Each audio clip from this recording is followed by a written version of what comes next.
আমরা এক নেই রাজ্যে এসে উপস্থিত হয়েছি, মানুষের কিছুই নেই, একটা রাস্তা পর্যন্ত দিতে পারেনি এই সরকার, কল পড়ে আছে, জল পড়ে না। আমি খুব ব্যথিত।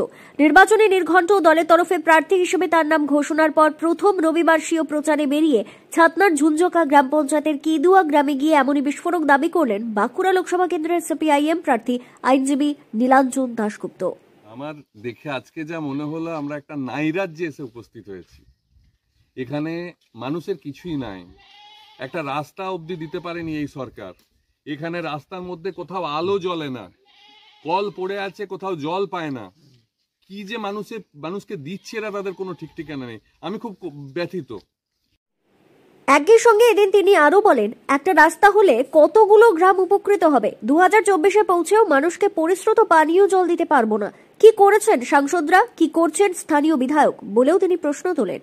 কটা দরকার, একটা রাস্তা হলে কতগুলো গ্রাম উপকৃত হবে। এখানে একটা জল পেলে মানুষ, আমরা এত বছর 2024-এ বাস করছি, মানুষকে জল দিতে পারবো না। কি করছেন সাংসদরা, কি করছেন এখানে লোকাল এমএলএরা? মানুষকে জল দিতে পারবো না বিশুদ্ধ পরিশুদ্ধ। আপনি দেখবেন এই খাতড়ায় কতগুলো ট্যাঙ্কি হয়েছে, সেই ট্যাঙ্কির থেকে জল কোনো কিছু নেই, শুকিয়ে যাচ্ছে সবার। এখানে মানুষ জল না খেতে পেয়ে মরছেন। এই চলতে পারে না।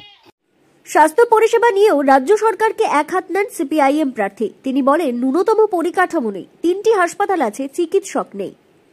এখানে স্বাস্থ্যের কোনো ব্যবস্থা নেই। আমার কোনো মা অসুস্থ হয়ে পড়লে তাকে নিয়ে যাওয়ার মতো একটা মিনিমাম ইনফ্রাস্ট্রাকচার নেই। 3টে হেলথ সেন্টার, সেখানে কোনো ডাক্তার নেই। কি হচ্ছে, কি কোথায় আছি আমরা? এই বিষয় নিয়ে আমি খুব আজকে ব্যথিত এদের কষ্ট দেখে।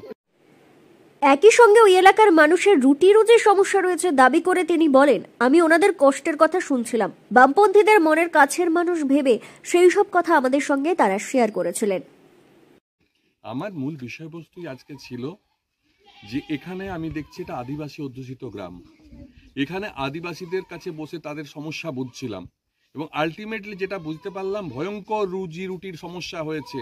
শুধু বেসিক এমিনিটিস নয়, রুজি রুটির সমস্যা হচ্ছে।